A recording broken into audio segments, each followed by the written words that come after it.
Ladies, there's a truth we often miss in our pursuit of love, especially with someone who carries an avoidant attachment style. The behaviors of avoidants aren't random, cold, or mysterious. They are patterned, predictable, and based on how safe they feel, and more importantly, how they perceive the value of the connection. And today, I want to shine a light on the clear difference in how an avoidant man treats a woman who is just an option versus the woman who is the one. Because once you understand the signs, you stop questioning your worth and start choosing your power. Let's get real. An avoidant who sees you as just an option will breadcrumb you. He'll text you just enough to keep you around, but never enough to build something meaningful. He'll show up when it's convenient for him, when he's bored, lonely, or seeking validation. He will flirt, hint, withdraw, then suddenly reappear like nothing ever happened. But never forget this: inconsistency is not passion. Mixed signals are not mystery. They're avoidance dressed as desire. Now contrast that with how he acts when you are the one. The avoidant doesn't magically transform overnight.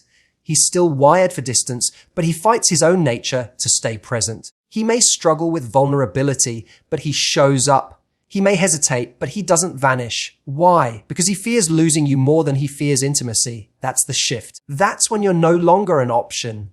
You've become his emotional mirror, his challenge, his home. The avoidant doesn't run from every relationship. He runs from vulnerability. And the difference lies in how you carry yourself. When you honor your own standards, when you stop chasing, when you don't beg for crumbs, you give him the chance to rise or walk away. And both outcomes are your win. But make no mistake, being the one doesn't mean enduring pain, proving loyalty, or waiting in silence. Being the one is not about fixing him. It's about being whole enough that he either meets you there or he loses you. So if you're wondering whether you're just an option or the one, look at his actions when things get hard.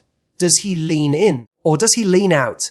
Does he face you or does he flee? Does he invest in clarity or does he hide in confusion? Because the truth is, love doesn't need to be earned through suffering. And no avoidant is too broken to see your worth. They're just too scared to face their own.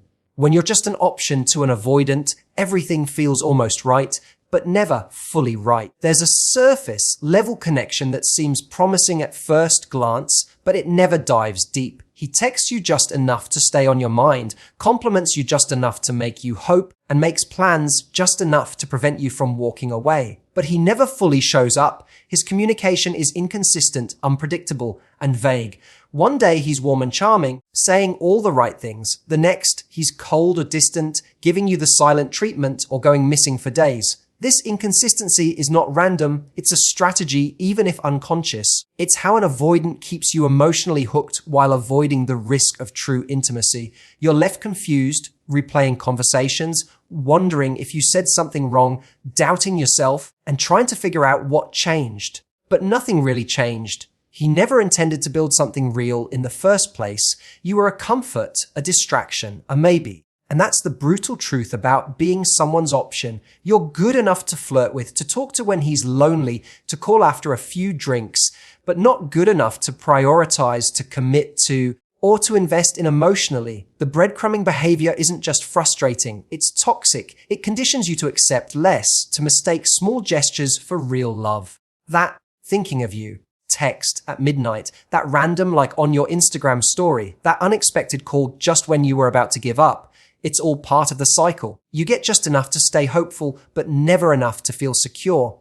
And the more you stay, the more you start to believe this is the best you can get. You lower your standards, you rationalize red flags, and you overanalyze everything just to make sense of it.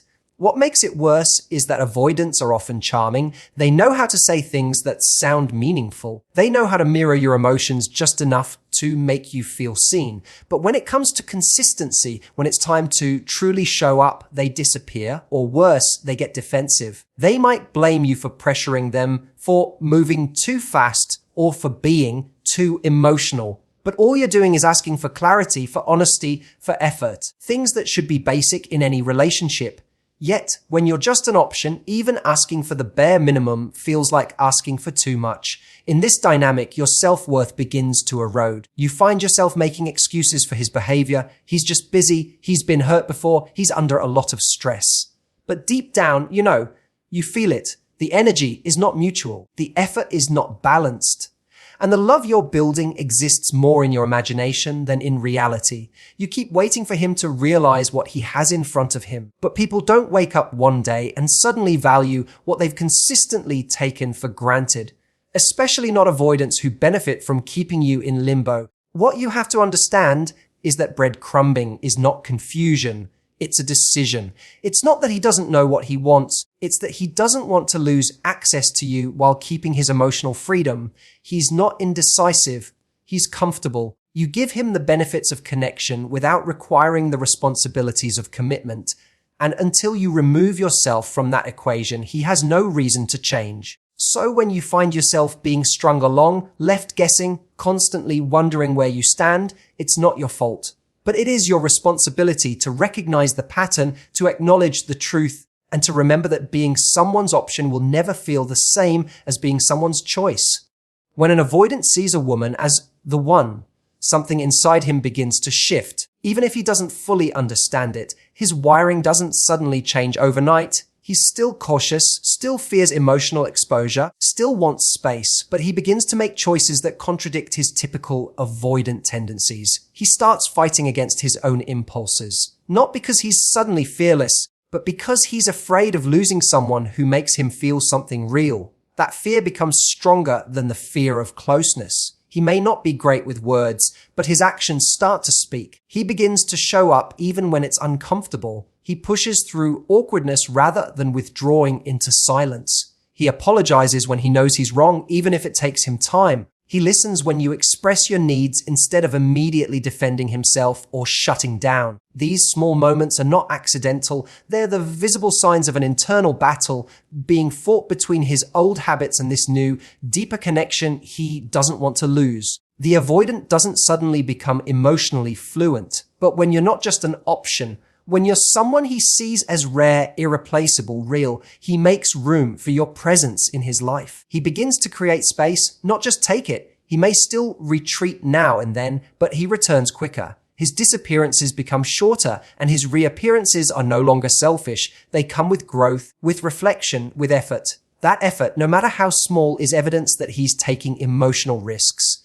One of the clearest signs that he sees you as the one is that he starts to question himself. Avoidants usually live in certainty when they don't care much. They justify their distance, protect their comfort zones, and dismiss emotional demands as too much. But when they care, really care, they stop feeling so sure. They feel conflicted. Their self-protective behaviors suddenly feel inadequate because they now have something to lose. They begin to ask, what if I mess this up? What if I never find this again? That shift doesn't always look beautiful. It might look like silence, mood swings, or emotional tension. But beneath that surface is fear, a fear of letting you in and a deeper fear of pushing you away. This fear can trigger moments of vulnerability. It might come as a confession in the middle of an argument, or as a surprising moment of openness on a quiet night. These cracks in the armor, however small, are massive for an avoidant. They signal that you're not just another passing moment. You're someone they actually want to hold on to, even if they're scared to admit it. You may notice that he begins to include you in his future plans. Maybe not in bold declarations, but in subtle acknowledgements. He starts to factor you into his schedule. He remembers details you've told him. He doesn't just react to your messages. He initiates. He may not say, I love you, every day, but he finds other ways to communicate care, like showing up when it counts or being present when you're vulnerable. These are the moments that separate the woman who's just filling a space in his life from the one he doesn't want to lose. And yes, it's still messy. He might stumble. He might test your patience. But the difference is this: when you're the one, he grows. He tries. He faces parts of himself he's avoided his entire life, not to please you, but because something about you makes it feel worth it. That's when you know, not because he's perfect or suddenly emotionally available, but because he's willing to go to war with his own avoidance just to stay connected to you. And that is the truest shift in the avoidant heart, not a change in who he is, but a change in what he's willing to fight for. The way you allow yourself to be treated sets the tone for every relationship dynamic you experience. You teach him how to treat you, not by what you say, but by what you tolerate in silence, what you excuse, what you justify, and what you endure hoping things will change. When it comes to avoidance, this is even more critical. They are highly sensitive to emotional closeness and often test boundaries unconsciously. The moment they sense they can get away with inconsistency,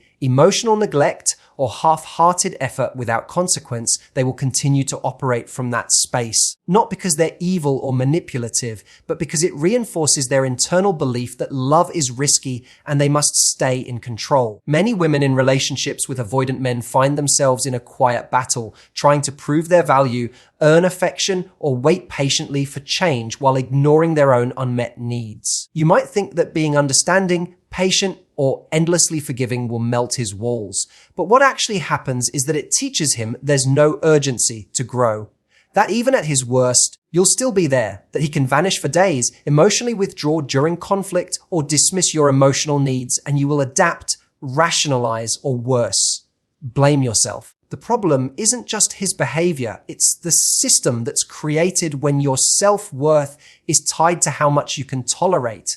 He doesn't need to be better because you keep showing up anyway. And in doing so, you're communicating, even if unintentionally, that his effort is enough, even when it isn't. You may think your silence is love, but to someone avoidant, it reads as permission. You might believe your patience is loyalty, but to someone emotionally unavailable, it looks like tolerance for emotional starvation. On the other hand, when you hold boundaries, when you say, "This isn't enough for me," and back it up with action, everything changes. Not because he's suddenly enlightened, but because he's forced to evaluate what's at stake. Avoidants often don't change in the comfort of knowing you'll stay no matter what. They change in the discomfort of realizing they might actually lose you, and not in a threatening or manipulative way, but in a grounded, self-respecting way that says, "I'm not here to chase you, fix you, or convince you of my worth." When you stand firm in your standards, not demands, but emotional non-negotiables, you shift the power dynamic, you stop reacting to his withdrawal and start responding to your own truth. You no longer measure the relationship by fleeting highs or nostalgic memories, but by consistency, effort, and emotional safety. You become the one who decides if the relationship continues, not the one endlessly waiting to be chosen. This doesn't mean being cold, cruel, or rigid. It means being emotionally honest with yourself and brave enough to walk away from something that drains you even if you love him. It means recognizing that staying quiet in the face of mistreatment doesn't preserve the relationship. It destroys your self-respect. And without self-respect, you can't have real love, only dependency. Teaching him how to treat you isn't about ultimatums or power plays. It's about showing up fully and refusing to accept anything that diminishes your value. When he sees that your love is strong, but your standards are stronger, he has a choice: step up or step away. Either way, you win, because the right man, avoidant or not, will rise to meet you when you refuse to settle. And if he doesn't, your silence won't be because you're hoping he changes. It will be because you've already moved on. Mixed signals can be one of the most emotionally exhausting experiences in any relationship, but when it comes from an avoidant, it's often mistaken for depth, complexity, or mystery. You find yourself reading between the lines, analyzing texts, overthinking every word and every silence. One moment he seems fully engaged, telling you how much he enjoys your presence, showing affection, maybe even making plans. The next moment, he goes cold, distant, distracted, or even vanishes without explanation. And you're left trying to figure out which version is real. But here's the truth: mixed signals are not the sign of someone who's emotionally deep. They are the sign of someone who is emotionally unavailable. Avoidants rely heavily on ambiguity to keep their distance. It allows them to maintain control. They say just enough to keep your hope alive, but never enough to create true emotional intimacy. When you confront the inconsistency, they deflect. They may act confused themselves. They might say things like, "I don't know what I want," or "I'm just not good at relationships," or "Let's just see where this goes." These statements sound honest, even vulnerable, but they serve one purpose: to keep you from expecting more, to keep you on standby without giving you real security. And if you're someone who leads with empathy, love, and hope, you might interpret this as a cry for patience. You might think, "He's been hurt," or "He's just scared," or maybe "He's never met someone like me before." And while those things might be true, the bigger truth is that his behavior is hurting you. And love, real love, doesn't live in confusion. It doesn't leave you anxious, second-guessing yourself, or walking on emotional eggshells. The avoidant's mixed signals are not a result of his deep internal struggle to love you. They're the result of his desire to stay comfortable, to avoid the emotional cost of showing up fully, and to enjoy connection without responsibility. What makes this dynamic even more dangerous is that intermittent reinforcement. Giving love, then withholding it, creates a psychological trap. It's the same principle behind addiction. You get a hit of connection, affection, validation, and your brain lights up. Then it disappears and you're left craving it, chasing it, doing more to get back what you briefly had. And in doing so, you become deeply emotionally attached, not to a person who is loving you well, but to a person who is emotionally inconsistent. This is how trauma bonds are formed, not through cruelty, but through confusion. So many women stay in relationships like this because they believe the inconsistency means there's something to unlock, like a puzzle to solve. That if they say the right thing, show enough love, or wait long enough, the avoidant will finally let go of the fear and choose them. But emotional availability isn't something you earn. It's something someone brings to the table. And if someone is showing you who they are through inconsistency, believe that. Because no emotionally healthy man leaves a woman he values in a state of doubt. He might struggle, yes. He might not get it all right. But he makes his intentions known. He makes you feel safe. He makes you feel chosen. Stop trying to decode what should be clear. Love is not a riddle. If he wants to be with you, he will show you, not with excuses or charm, but with presence and consistency. The more time you spend trying to understand his signals, the less time you spend honoring your own.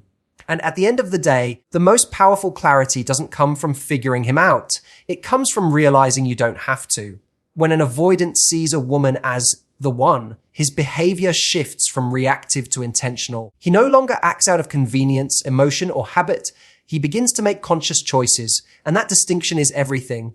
Avoidants, by nature, prioritize self-protection. They withdraw when things get too close. They build emotional distance when vulnerability creeps in. They default to silence instead of confrontation. But all of that starts to change when he senses that the connection he has with this woman isn't something that comes around often.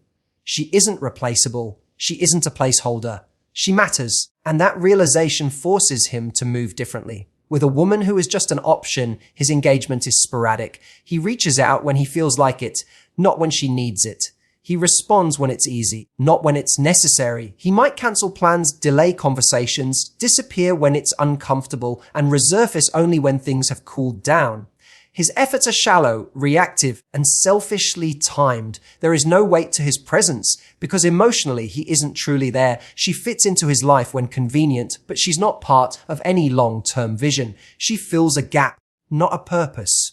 But when she is the one, that convenience fades and commitment, even in its imperfect form, begins. He may still feel the familiar pull of withdrawal, but now he fights against it. He doesn't ghost after a disagreement. He stays, even if awkwardly, to work through it. He doesn't wait for her to reach out every time. He initiates contact, checks in, follows through. His energy becomes more focused, not scattered. Even if words don't come easily for him, his actions begin to carry intention. He begins to align his behavior with the value he places on the relationship. This is a key sign intention replaces convenience. He may not know exactly how to love in the most expressive way, but he makes an effort to understand. He doesn't just say sorry, he adjusts. He doesn't just acknowledge your needs. He tries to meet them. He starts to notice the little things that matter to you, and more importantly, he starts to care. You'll see it in how he shows up, not just when he feels like it, but when it matters to you.